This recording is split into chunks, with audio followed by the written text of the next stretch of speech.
Alhamdulillah, kita lanjutkan pengajian kita Al-Jami' As-Shaghir karya Al-Hafidz As-Suyuti rahimahullah ta'ala. Dan kita sudah sampai pada huruf lam alif 9726 dalam kitab saya. Qala al-mu'allif rahimahullah ta'ala wa nafa'ana bihi wa bi'ulumihi fid dharain amin. La tabda'u, janganlah memulai al-yahud wal nasara, kepada orang Yahudi atau kepada orang Nasrani, bis salam, dengan ucapan salam.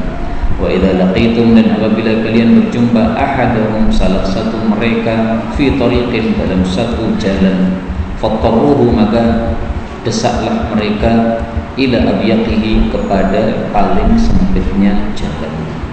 Hadis riwayat Imam Muslim sahih. Hadis menunjukkan bahwa kita dilarang memulai mengucapkan salam kepada orang-orang Yahudi atau Nasrani.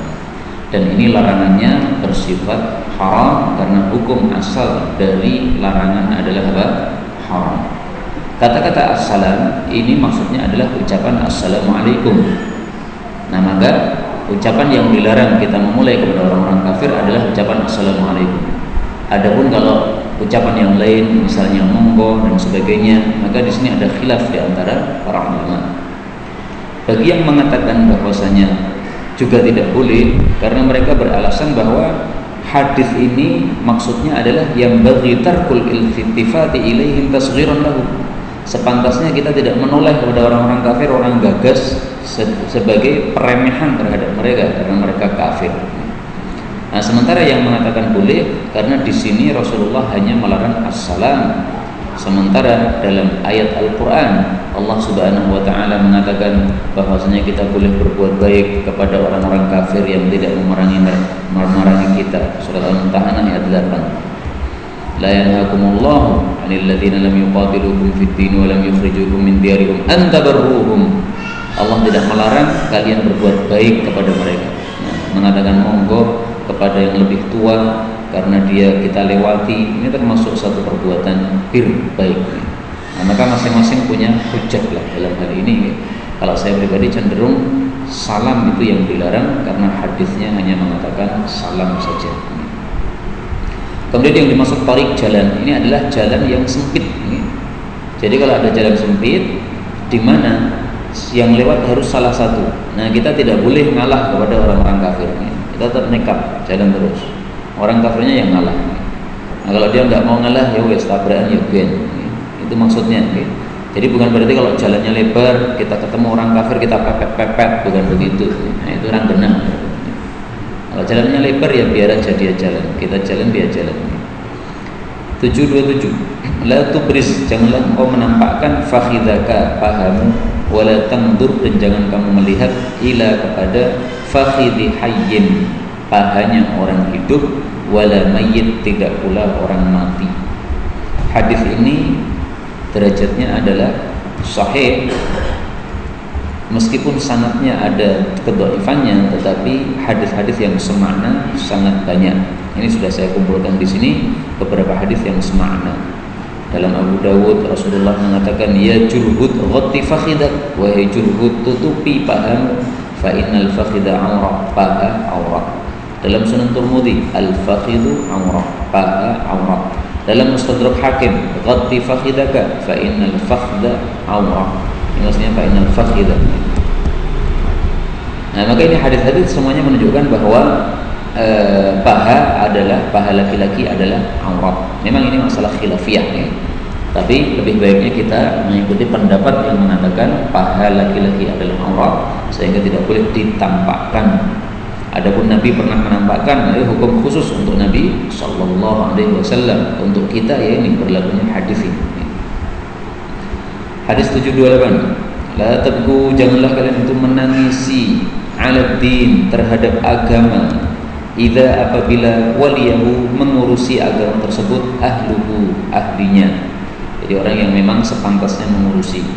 Walakin akan tapi ubku alaih, menangislah terhadap agama ini, idza waliyahu, kalau yang mengurusinya adalah ghairu ahlihi, selain ahlinya. Jadi selama yang memimpin kita adalah para ulama kita, nggak usah susah ya. Tapi kalau yang memimpin agama kita adalah orang-orang bodoh, maka baru kita sedih, susah, nangis. Nah, dari hadis inilah para ulama mereka mengatakan al-ulama, para ulama itu yagharun, mereka cemburu ala daqiqil ilm, terhadap ilmu-ilmu yang pelik yang diperlukan fatwa padanya, ayyabda'uhu li ghairi ahli. Para ulama itu sangat cemburu kalau mereka menanyakannya kepada selain ahlinya. Jangan ditanyakan kepada selain ahlinya, dan jangan membahas yang bukan ahli. Maka al-mas'alatut daqiqah, masalah-masalah yang pelik, la tubtadzal li ghairi ahliha, jangan diserahkan kepada yang bukan ahli, kembali kepada ahlinya saja. Termasuk misalnya zaman sekarang ini kan ada virus corona yang menyebar. Nah, apakah kemudian kita sholatnya di rumah saja, tidak usah di masjid? Apakah perlu dikumandangkan sallu fi buyutikum sallu fi rihalikum? Nah, masalah-masalah gini jangan diserahkan kepada orang-orang yang bukan ahli, serahkan kepada yang pakar, yang ahli, yang ulama, yang memang ilmunya sudah kuat.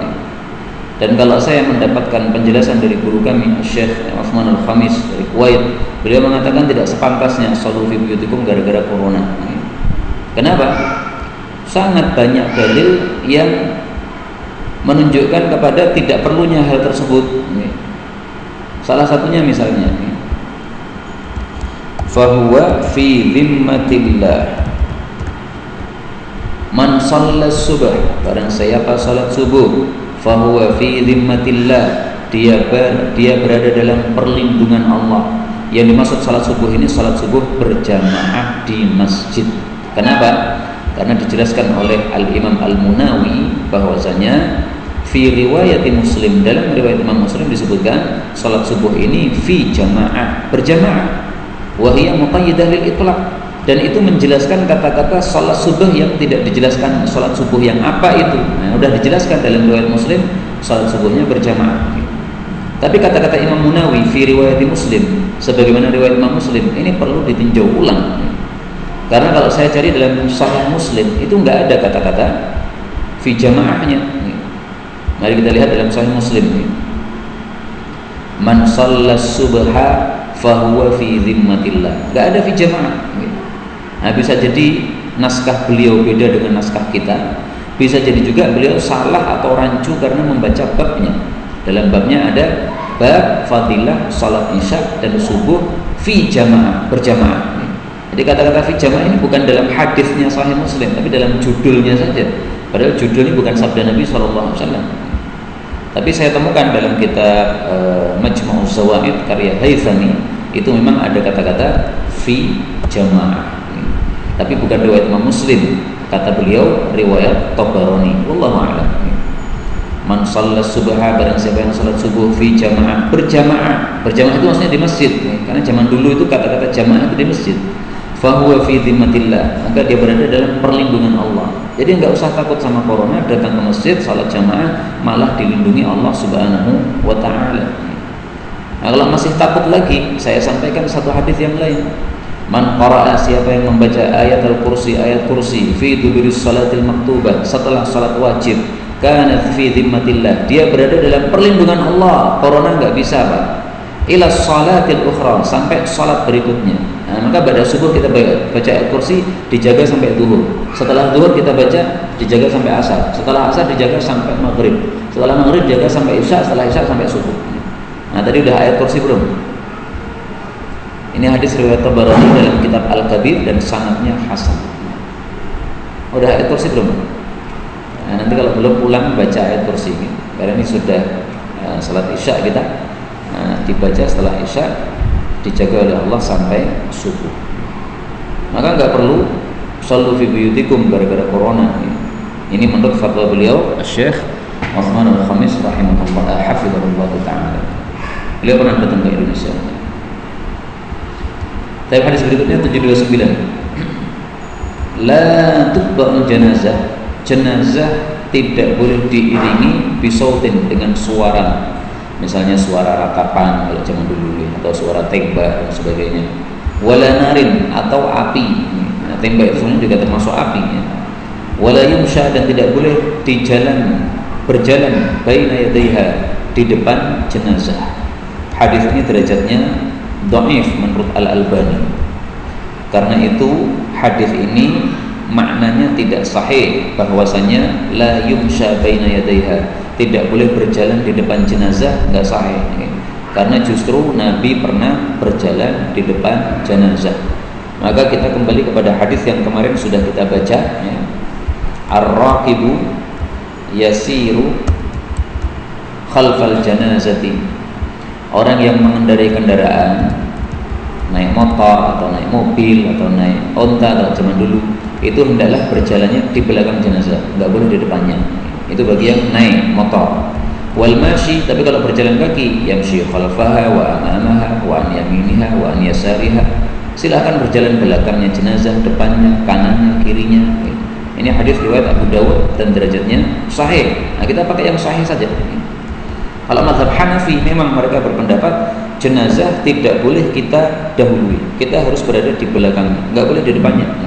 Nah, tapi kita katakan ini hadisnya derajatnya dhaif, sehingga tidak bisa dijadikan sebagai hujjah. Adapun kalimat pertama ini benar, ya. Jenazah tidak boleh diiringi dengan suara dan api karena itu adat jahiliyah. Adat jahiliyah kita dilarang untuk menirunya, sehingga para ulama katakan ini hukumnya haram.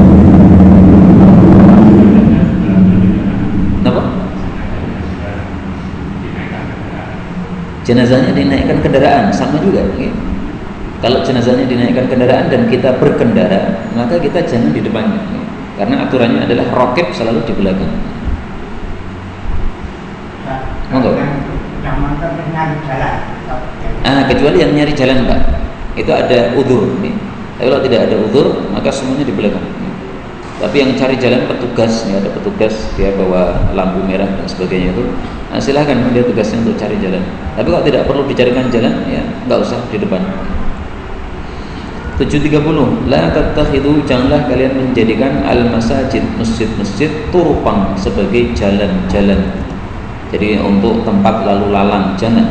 Illa li dzikrin, kecuali untuk zikir, au salatin, atau untuk salat.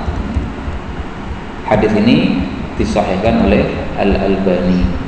Jadi tidak boleh menjadikan masjid kita sebagai tempat lalu lalang. Zaman dulu kan Masjid Nabawi ini kan dikitari oleh rumah.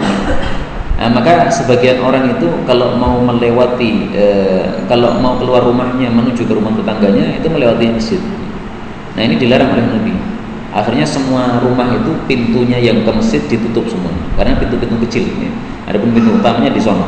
Nah, harus keluar dari pintu utama, kemudian mengitari masjid, kemudian datang ke rumah tetangga. Tidak boleh lalu lalang ke masjid, kecuali kalau masuk sholat dulu, nggak apa-apa. Nah, demikian juga kalau kita datang ke masjid seperti ini jangan untuk lalu lalang saja. Datang ke masjid untuk sholat, untuk zikir, untuk pengajian. Zikir ini mencakup pengajian, ya. Karena pengajian itu termasuk zikir menurut para ulama-ulama kita. Kok bisa pengajian termasuk zikir?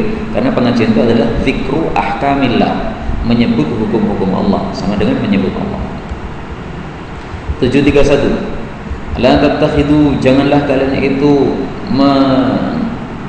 mengambil atau memiliki ad-dhai'ata, ladang, fatarghabu, lalu kalian itu senang fit dunya, terhadap dunia. Hadis ini melarang kita memiliki ladang, demikian juga yang sejenisnya, memiliki toko, memiliki warung, memiliki bisnis. Terus gimana? Apakah bisnis kita dibredel semua? Tidak. Karena yang dilarang ini adalah yang targhabu fit dunya, bisnis atau ladang yang menyebabkan kita cinta dunia, akhirnya lalai dari kewajiban-kewajiban kita. Tapi kalau tidak lalai dari kewajiban, nggak apa-apa. Salat jamaah, azan berkumandang, warung kita tutup, kita sholat jamaah, nggak apa-apa. Karena ini berarti tidak lalai dari kewajiban kita. Tapi kalau lalai dari kewajiban gara-gara targhabu fid dunya, cinta dunia, dilarang oleh Nabi SAW. Dah nggak usah punya bisnis, nggak usah punya warung, nggak usah punya sawah. Doyan itu sebenarnya artinya sawah sebenarnya atau ladang. Tapi maknanya sama dengan bisnis-bisnis yang lain-lainnya itu. Nah, maka kalau kita bisnis atau punya usaha dunia, itu jangan lupa terhadap ayat ini. Rijalun la tulhihim tijaratun wala bai'un an dzikrillahi. Tidak lalai gara-gara bisnis atau jual beli dari zikrullah. Nah, itu enggak apa-apa, berarti enggak ada masalah punya bisnis. 732. La tattakhidhu, janganlah menjadikan buyutakum, rumah-rumah kalian, kuburan, seperti kuburan. Jadi ini asalnya itu kakuburin, seperti kuburan. K-nya dihapus menjadi kuburan. Apa maksudnya? Kuburan itu kan nggak pernah untuk ibadah. Nah, jangan jadikan rumah kita kosong dari ibadah. Maka beliau mengatakan, shollu fiha, sholatlah kalian di rumah. Ini maksudnya sholat sunnah, Pak. Jadi sholat wajibnya tetap di masjid, adapun sholat sunnahnya di rumah. Pahalanya lebih besar daripada kalau kita sholat sunnahnya di masjid. Selain sholat ya ibadah-ibadah yang lain juga ya, untuk baca Quran, untuk zikir. Nah, itu semuanya dilakukan di rumah kita supaya rumah kita menjadi barokah. Ada satu perbuatan Abu Hurairah yang tampaknya beliau mengamalkan hadis ini. Kata kuncinya ya'taqibun. Ini dalam Sahih Bukhari. Adalah Abu Hurairah dan istrinya dan budaknya ya'taqibuna al-laila athlasan. Mereka bergantian menghidupkan malam sepertiga malam, sepertiga malam. Yusalli hada, orang pertama salat. Thumma yuqidu hada, kemudian membangunkan orang kedua. Abu Hurairah salat sepertiga malam, bangunkan istrinya salat sepertiga malam, bangunkan budaknya salat sepertiga malam. Nah, jadi semalam suntuk ini rumahnya hidup dengan ibadah. Nah, ini sudah melakukan perintah Nabi tadi. Shallu fiha, salatlah di dalam rumah-rumah kita supaya tidak seperti kuburan. 733. Nah, nanti PR ya, kita pulang ke rumah. Sebelum kita tidur, sholat dulu. Karena sunnahnya masuk rumah setelah keluar seperti ini, sholat sunnah 2 rakaat. 733. La tattakhidhu, janganlah kalian itu menjadikan syai'an, sesuatu, fihi ruh, yang memiliki nyawa, sebagai gharadhan, sebagai sasaran. Jangan dulu sasaran panah. Kalau sekarang misalnya sasaran tulup, atau sasaran tembak, atau sasaran lempar lembing dan sebagainya, semuanya tidak boleh. Kenapa tidak boleh? Pertama, karena itu adalah menyiksa binatang tersebut. Yang kedua, bahwasanya itu menyebabkan kemubadziran. Karena hewan yang terkena sasaran panah kita, kalau dia mati tidak bisa dimakan, karena dia termasuk bangkai. Dan kata-kata la tattakhidhu ini, jangan menjadikan ini sasaran yang bernyawa ini hukumnya haram, dosa besar. Karena dalam Sahih Muslim disebutkan la'ana, Nabi melaknat sallallahu alaihi wasallam, man ittakhadha syai'an fihi ruhu gharadan, orang yang menjadikan sesuatu yang bernyawa sebagai sasaran panah. Dilaknat itu berarti dosa besar, bukan dosa kecil ya. Sebagaimana sudah sering kita ulang-ulang, dosa besar ditandai dengan laknat Allah, murka Allah, siksa Allah, neraka, atau hukuman had. Nah, ini termasuk dosa besar. Hadis 734. La tatruku, tidak akan meninggalkan hadhil umat Islam ini syai'an, sedikit pun, min sunanil awwalin, dari sunnah-sunnahnya orang-orang terdahulu, hatta ta'tiyahu, sampai pasti melakukannya juga. Hadis riwayat Tabarani sahih, disahihkan oleh Al-Albani. Hadis ini menunjukkan bahwasanya sunnahnya Yahudi Nasrani itu pasti akan ditiru oleh umat Islam, sejengkal demi sejengkal, sehasta demi sehasta, sampai akhirnya semuanya ditiru. Sebagaimana dalam Sahih Bukhari dan Muslim disebutkan, hatta law salaku juhra dabbin, seandainya Yahudi Nasrani itu memasuki lubang biawak, la salaktumu, kalian pasti juga akan memasuki juga. Saking cintanya atau sukanya mengikuti Yahudi dan Nasrani. Ini sudah tampak sekali umat Islam sekarang. Bagaimana pemuda-pemuda mereka cukur rambut mengikuti mode orang-orang barat, padahal orang-orang barat ya Yahudi Nasrani.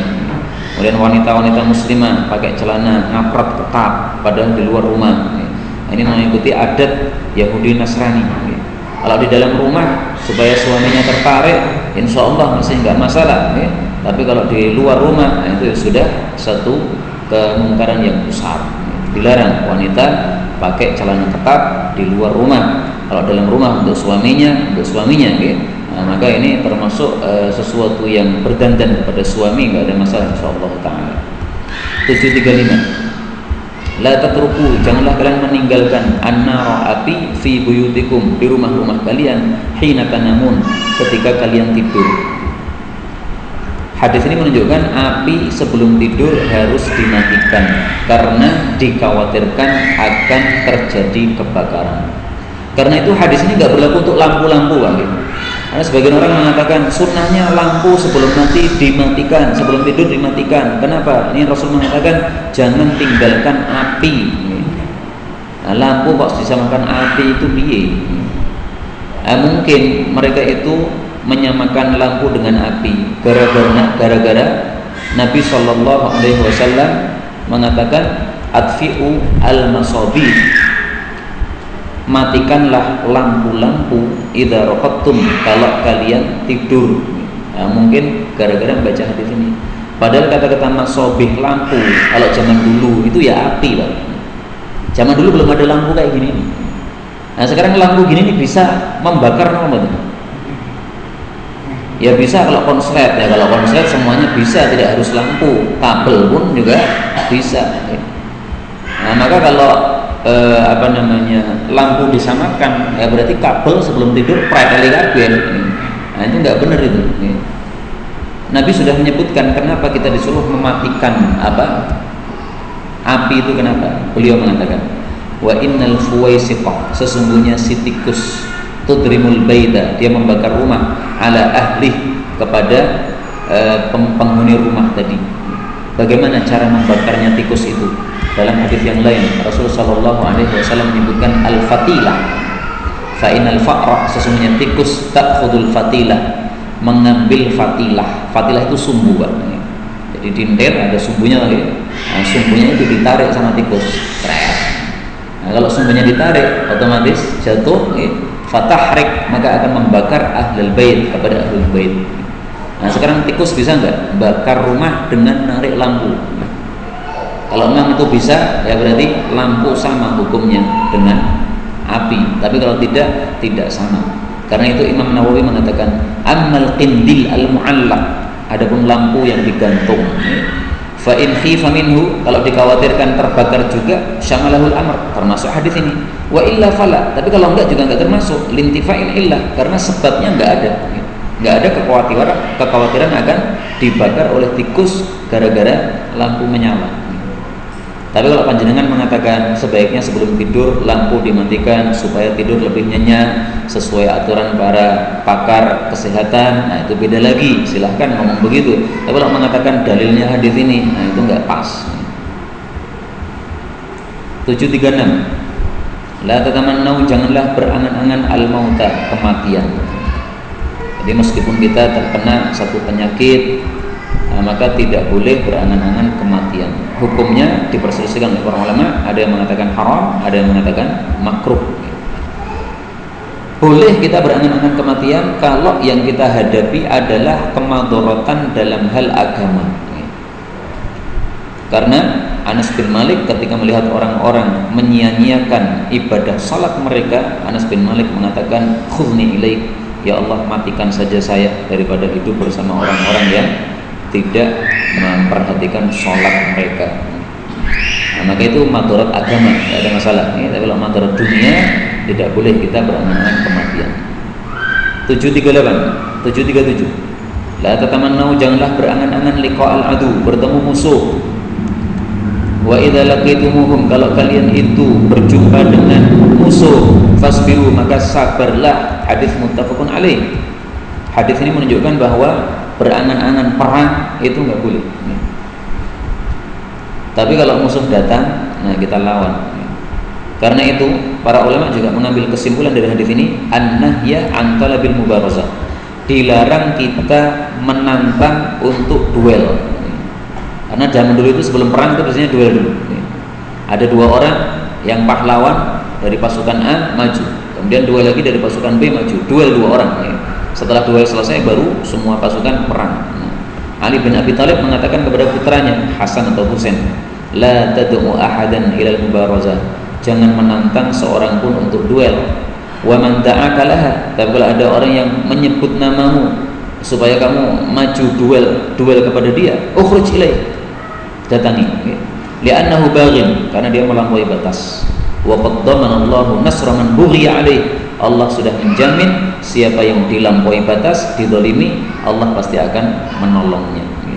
Sebagaimana dalam Al-Quran Allah Subhanahu wa ta'ala mengatakan, thumma bughiya alaihi la yansurannahu Allah, barang siapa yang menghukum sesuai yang membalas sesuai dengan kezaliman yang diterapkan kepada dia.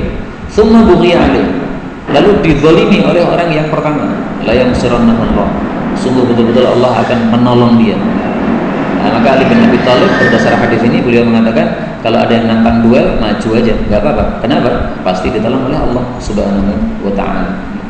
Dan ini satu istimbat terhadap Al-Quran yang sangat bagus. Jadi baca Quran itu hendaklah diambil istimbat-istimbat atau pelajaran-pelajaran darinya. Jangan sampai membaca saja tanpa kita berusaha mengambil makna-makna yang tersirat atau terkandung di dalamnya. Termasuk dalam kasus corona ini ada satu wirid yang sangat bagus dalam Al-Quran, di mana wirid ini insya Allah mencukupi kita dari corona. Nggak usah takut sama corona, tetap salat berjamaah di masjid, tapi mengucapkan hasbunallah wa ni'mal wakil. Siapa yang mengucapkan hasbunallah wa ni'mal wakil, ini disebutkan pada surat Ali Imran ayat 173, maka Allah menjamin fanqalabu bi ni'matin minallahi wa fadl, pulang ke rumah membawa nikmat Allah, membawa karunia Allah, lam yamsashum su, tidak dikenai oleh apapun keburukan. Corona termasuk su. Wattaba'u ridwanallah, mereka sudah mengikuti ridha Allah. Kita datang ke masjid salat jamaah mengikuti ridha Allah, enggak usah tinggalkan salat jamaah gara-gara corona. Tayyib. Nggih. Ada yang menambahkan nikmal maula wa ni'man nasir. Pertanyaannya? Ya, itu apa? Ya boleh. Oh, tambahan itu? Ya. Boleh. Karena dalam Al-Quran surat Al-Anfal ayat 40 sama Al-Hajj ayat 78 ada kalimat ni'mal maula wa ni'man nasir. Jadi itu menggabungkan dua ayat itu. Nah, enggak apa-apa, enggak ada masalah ya, digabungkan dua ayat. Nabi Ibrahim itu kan konon ketika beliau itu melihat api, beliau mengucapkan apa? Hasbunallah wa ni'mal wakil. Didatangkan Nabi Ibrahim pada hari api kepada api. Tatkala dia melihat api, dia mengucapkan hasbunallah wa ni'mal wakil. Ini cuma cerita di sejarah. Nah, saya nggak tahu sahih atau dhaif, tapi kalau Syekh Albani katakan dhaif memang. Tapi cuma cerita sejarah, nggak ada masalah. Kita ambil pelajaran dari sana. Nabi Ibrahim takut terhadap api, maka hasbunallah wa ni'mal wakil. Akhirnya apa? Akhirnya Allah cukupi dari api tadi. Allah mengatakan, ya nar, wahai api, kuni bardan, jadilah kamu dingin, wasalaman, dan selamat ala Ibrahim, untuk Ibrahim. Nah, maka kalau kita keluar ke masjid salat jamaah hasbunallah wa ni'mal wakil, Allah gampang mengatakan kepada corona, wahai corona, jadilah kamu dingin, selamat bagi orang-orang yang salat. Gak ada masalah.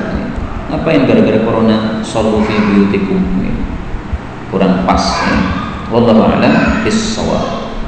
Kita lanjutkan 738. La tuthawwibanna, betul-betul janganlah mengucapkan taswib fi syai'in minas salat, dalam sesuatu apapun salat, illa fi salatil fajr, kecuali pada salat subuh. Fajar di sini maksudnya subuh.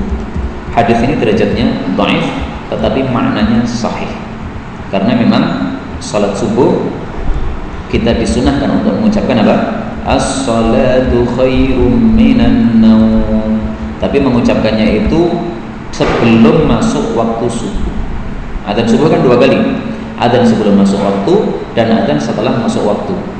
Nah, adzan yang pertama yang sebelum masuk waktu itu disunahkan untuk taswib, yaitu mengucapkan as-salatu khairum minan naum, sebagaimana hadis yang sudah pernah kita baca, Sayyidina Bilal yang mengumandangkannya.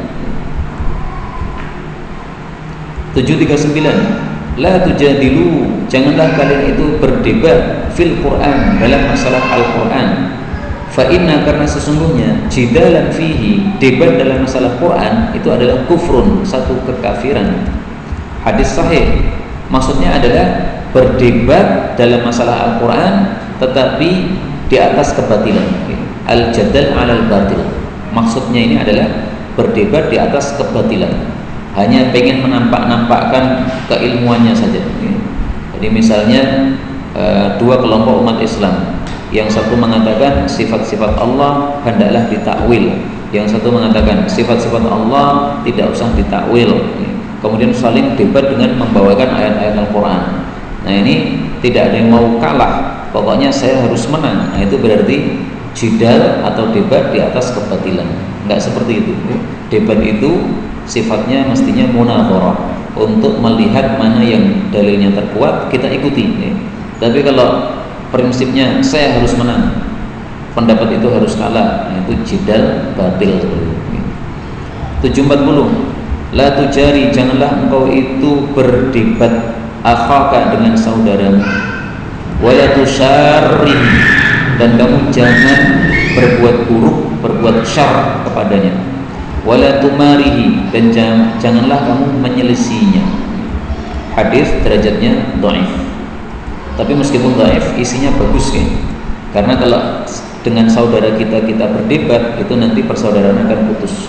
Kalau dengan saudara kita sering atau suka menyelisih, okay, pokoknya kudu bedo, nah, itu nanti apa? Menyebabkan hati ini tidak rukun. Okay. Hendaklah mudah untuk bersepakat. Okay. Sebagaimana sabda Nabi SAW, beliau ketika mengutus 2 orang sahabat Nabi, semuanya diutus untuk berdakwah di negara Yaman. Maka Rasulullah SAW mengatakan, yassira wa la tu'assira wa la tunaffira. Tapi kalimatnya tidak saya temukan di dalam Jami' Shaghir, mungkin kalimatnya di kitab yang lain. Kemudian Nabi juga memerintahkan keduanya untuk tawafaqa, untuk saling bersepakat, jangan suka berselisih. Maka selama itu masih bisa dikompromikan pendapat yang berbeda, dikompromikan aja.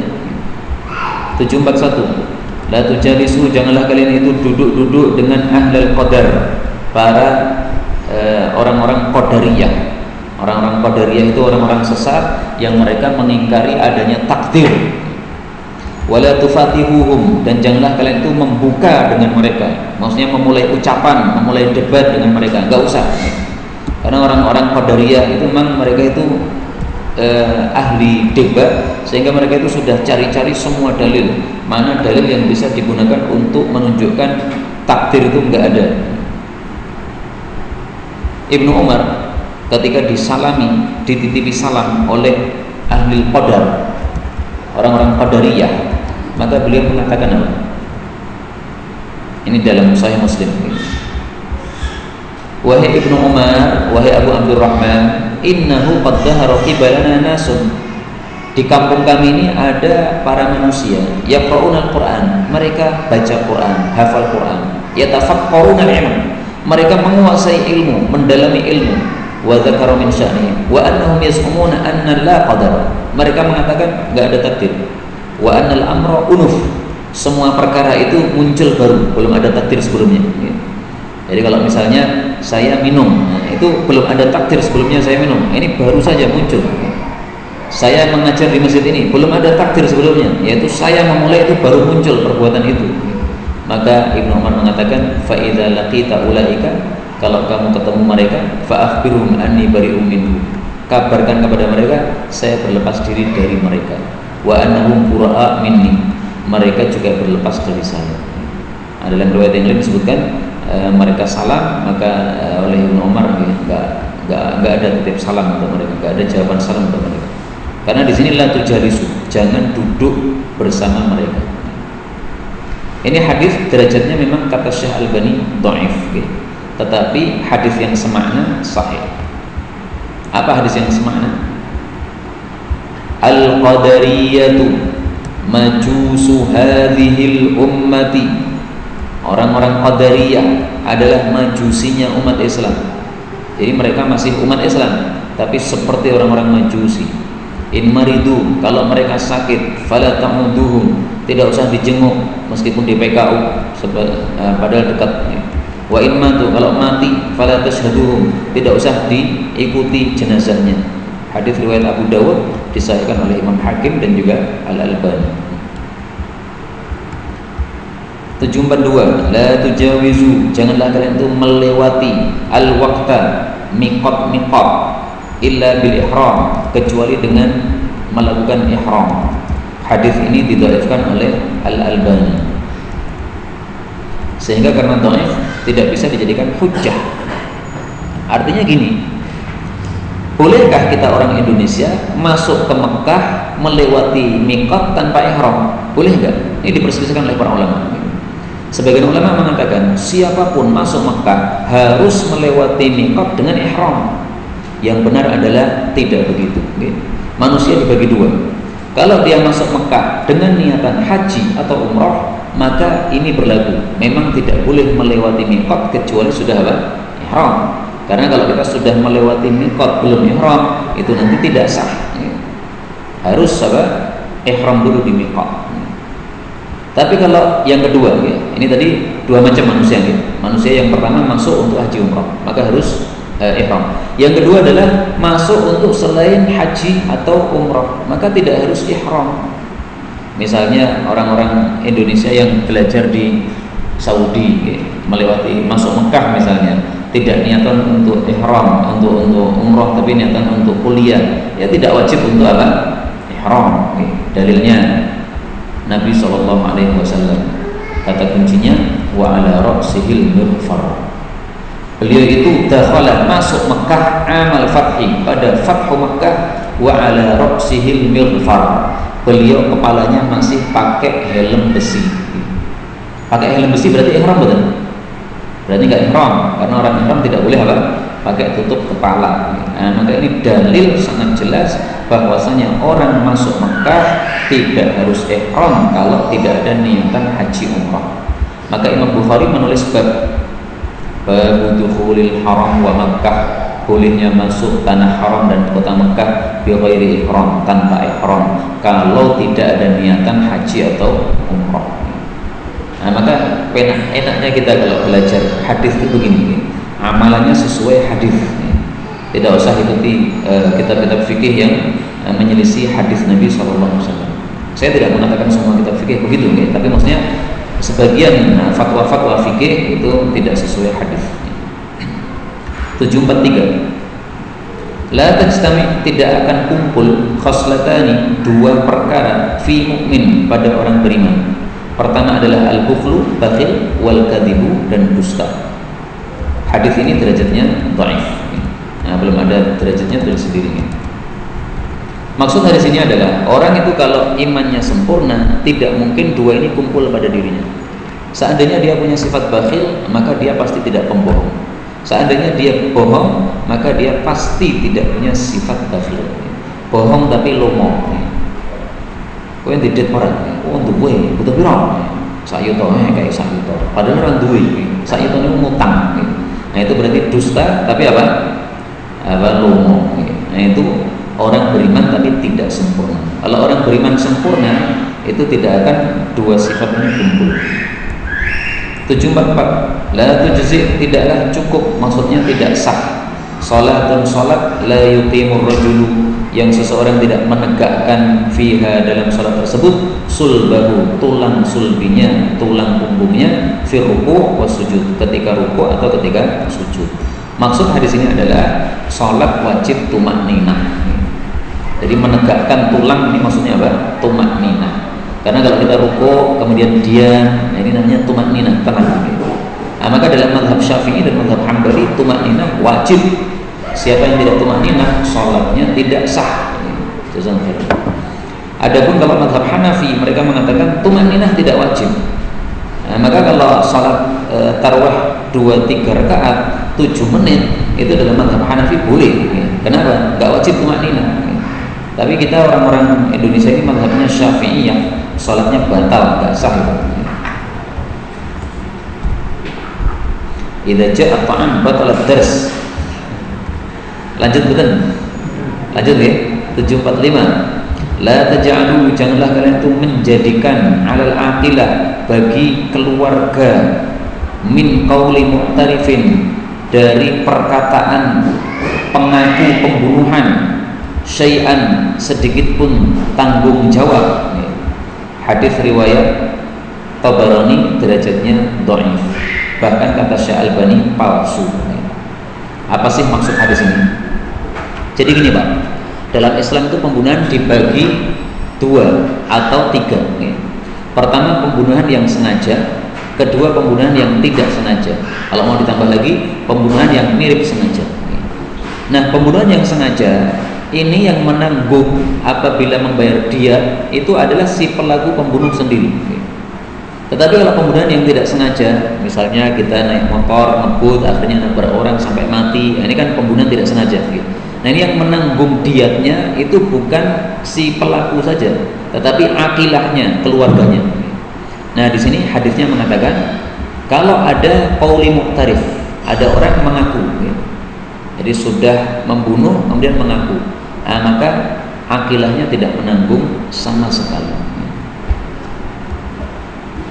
Hadis ini dhaif, tetapi kita dapatkan Sayyidina Umar mengatakan al-'amdu, pembunuhan sengaja, wal 'abdu was-sulhu, dan juga al-sulh, perdamaian, wal i'tiraf, dan juga pengakuan, la yaqiluhul 'aqilah, itu semuanya tidak ditanggung oleh keluarga. Nah, tapi memang masalah ini masalah khilafiyah, ya. Saya sendiri tidak menemukan hadis yang sahih dalam hal ini. Tapi kalau kita mau ikut mazhab Syafi'i, memang hadis ini dipakai. Ya. Kalau ada orang membunuh kemudian mengaku, maka akilahnya sama sekali tidak menanggung sama sekali.